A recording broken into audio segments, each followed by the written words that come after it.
Mari Bapak Ibu, saudara yang kasih Tuhan, ibadah Minggu Paskah yang keempat ini kita kuduskan dengan pengakuan bersama bahwa pertolongan kita datangnya dari Tuhan yang menciptakan langit dan bumi, yang kasih setianya untuk selama-lamanya dan yang tidak pernah meninggalkan perbuatan tangannya. Kasih karunia dan damai sejahtera dari Allah Bapa kita dan dari Tuhan Yesus Kristus menyertai kita semua. Amin. Mari kita memuji memuliakan nama Tuhan dengan nyanyian dari Kidung Jemaat nomor 17. Kidung Jemaat nomor 17, Tuhan Allah hadir.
Kita akan merenungkan firman Tuhan.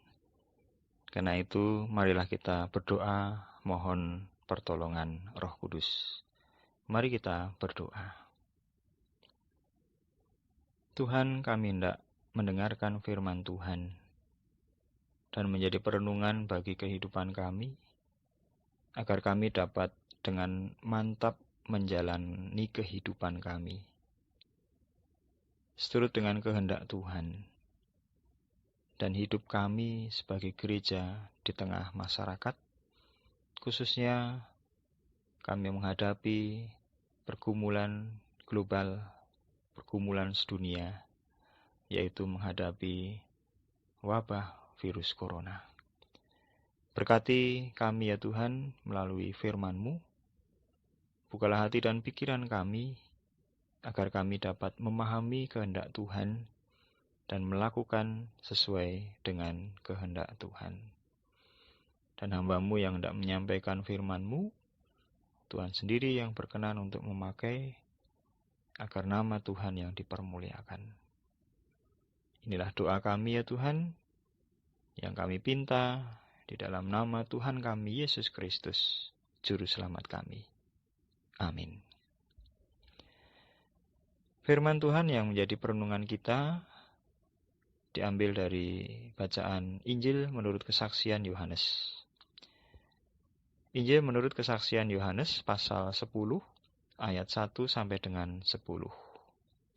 Yohanes pasal 10 ayat 1 sampai dengan 10. Yang demikian firman-Nya. Gembala yang baik. Aku berkata kepadamu, sesungguhnya siapa yang masuk ke dalam kandang domba dengan tidak melalui pintu, tetapi dengan memanjat tembok. Ia adalah seorang pencuri dan seorang perampok. Tetapi siapa yang masuk melalui pintu, ia adalah gembala domba. Untuk dia, penjaga membuka pintu dan domba-domba mendengarkan suaranya. Dan ia memanggil domba-dombanya masing-masing menurut namanya dan menuntunnya keluar. Jika semua dombanya telah dibawanya keluar, ia berjalan di depan mereka, dan domba-domba itu mengikuti dia karena mereka mengenal suaranya. Tetapi seorang asing pasti tidak mereka ikuti, malah mereka lari daripadanya, karena suara orang-orang asing tidak mereka kenal. Itulah yang dikatakan Yesus dalam perumpamaan kepada mereka, tetapi mereka tidak mengerti apa maksudnya ia berkata demikian kepada mereka. Maka kata Yesus sekali lagi, "Aku berkata kepadamu, sesungguhnya akulah pintu ke domba-domba itu. Semua orang yang datang sebelum aku adalah pencuri dan perampok, dan domba-domba itu tidak mendengarkan mereka. Akulah pintu. Barang siapa masuk melalui aku, ia akan selamat, dan ia akan masuk dan keluar dan menemukan padang rumput. Pencuri datang hanya untuk mencuri dan membunuh dan membinasakan. Aku datang supaya mereka mempunyai hidup dan mempunyainya dalam segala kelimpahan." Demikian firman Tuhan. Yang berbahagia adalah setiap orang yang mendengar firman Tuhan, yang merenungkan serta melakukan di dalam kehidupan kita sehari-hari. Haleluya. Amin. Bapak, Ibu, saudara yang dikasihi Tuhan, dan khususnya anak-anak yang dikasihi Tuhan Yesus Kristus, tema yang menjadi perenungan kita bersama adalah hal mempersaksikan Allah dalam karya nyata. Mempersaksikan Allah dalam karya nyata. Saudara yang dikasihi Tuhan, Tuhan Allah yang kita kenal dalam nama Yesus Kristus menggambarkan dirinya sebagai gembala yang baik hati. Mazmur 23, Mazmur yang sudah sangat populer, menjadi lagu "Tuhan adalah Gembalaku", atau dalam bahasa Jawa, dalam KPK BMGJ nomor 61, "Allah Yeku Pangen Satuhu". Itulah Tuhan yang kita kenal dalam nama Yesus Kristus, yang menggambarkan dirinya sebagai gembala yang baik hati. Allah yang kita kenal adalah gembala yang mengasihi domba-dombanya, sehingga tidak pernah kekurangan dalam hal sandang, pangan, papan yang menjadi kebutuhan utama kita. Tidak hanya kebutuhan jasmani, tetapi juga jiwa dan rohani kita.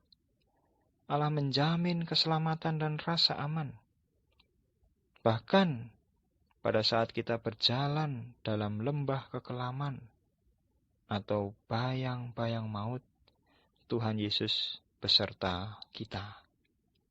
Immanuel. Bapak, Ibu, saudara yang kasih Tuhan, dan anak-anakku yang dikasihi Tuhan. Terlebih lagi, Tuhan Yesus Sang Gembala sejati itu di dalam Yohanes pasal 10 ayat 10b berkata bahwa "Aku datang supaya mereka mempunyai hidup dan mempunyainya dalam segala kelimpahan." Tuhan Yesus Sang Gembala sejati itu berkata, "Aku datang supaya mereka mempunyai hidup dan mempunyainya dalam segala kelimpahan." Jadi, Bapak, Ibu, saudara dan anak-anakku yang dikasihi Tuhan, Tuhan Allah Sang Gembala sejati, dan kita semua adalah domba-dombanya. Kita percaya, kita beriman, Tuhan memelihara kehidupan kita. Bahkan Tuhan juga memberikan kelimpahan kepada kita. Nah, hidup yang berkelimpahan itu hidup yang bagaimana? Hidup yang berkelimpahan kita itu terwujud manakala kita peduli pada orang lain, manakala kita merawat orang lain, terutama bagi mereka yang dianggap tidak penting bagi orang lain. Kehidupan kita yang kaya dengan rasa keprihatinan terhadap mereka yang menderita, dan kita mau menderita untuk orang yang menderita. Kita mau hidup karena mereka, dan kita mau hidup untuk mereka. Itulah Bapak Ibu Saudara kasih Tuhan, hidup yang berkelimpahan. Karena Tuhan Allah kita adalah gembala yang baik, yang tentu Allah mencukupi kebutuhan kehidupan kita. Bahkan firman Tuhan tadi katakan memberikan kelebihan. Kita belajar dari kehidupan sehari-hari jemaat perdana di Yerusalem. Jemaat perdana di Yerusalem ini menjadi teladan kehidupan gereja sepanjang sejarah gereja hingga saat ini dan seterusnya. Sebab mereka tidak hanya belajar dari firman Tuhan yang diajarkan oleh para rasul.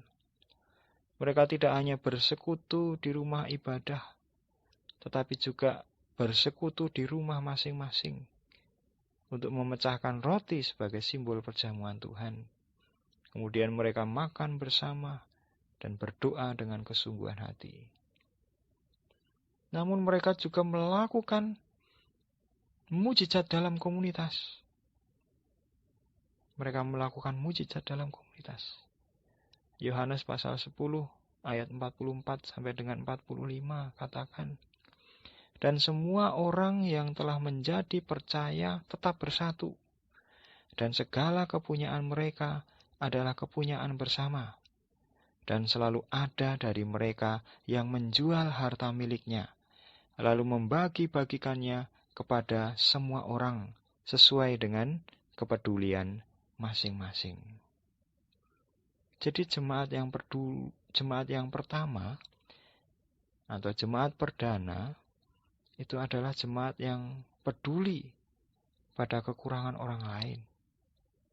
Dan mereka menjadi jemaat yang berkelimpahan manakala mereka peduli kepada yang lainnya. Nah, ini menjadi tantangan bagi kita jemaat masa kini.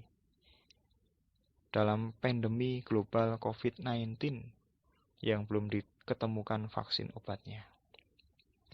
Kita semua beriman bahwa kuasa Tuhan jauh lebih besar dan agung dari wabah corona sekalipun. Kita semua mengandalkan Tuhan dalam iman dan akal budi kita.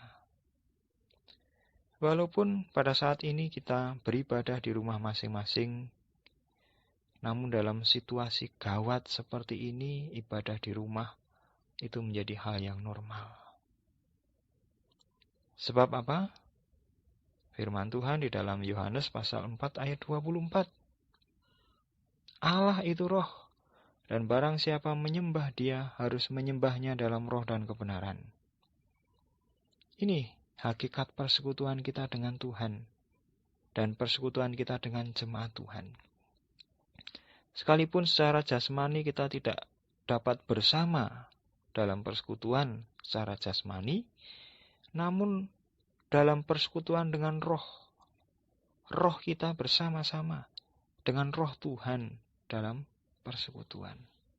Roh kita juga bersama-sama dengan roh-roh dari jemaat yang lainnya dalam persekutuan kita. Nah, itulah kita bersekutu, kita beribadah dalam roh dan kebenaran. Yang namanya roh itu tidak terbatas pada tempat.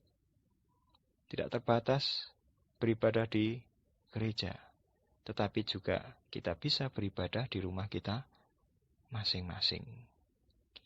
Nah, mempersaksikan Allah dalam karya nyata, ini justru yang mengena pada saat ini.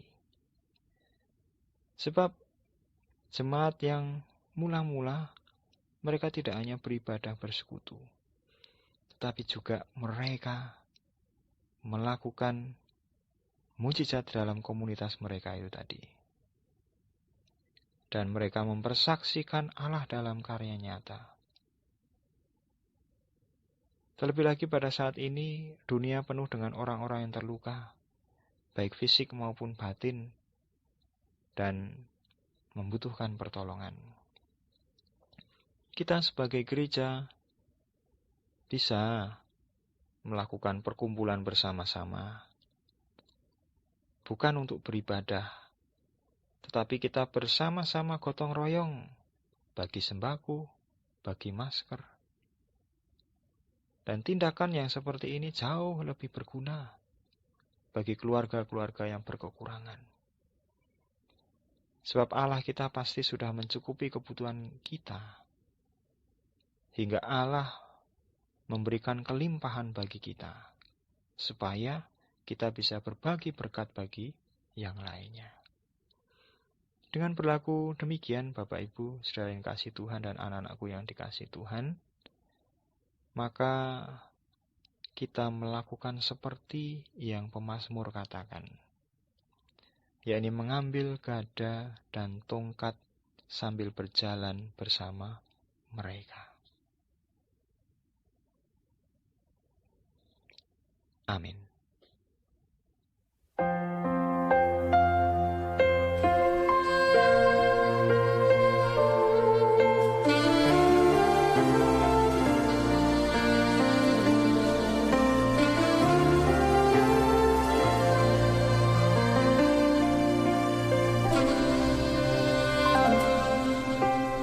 Tuhan adalah gembalaku,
bersama dengan umat Tuhan di seluruh muka bumi dan di sepanjang abad, marilah kita ucapkan dan kita ikrarkan pengakuan iman rasuli bersama-sama.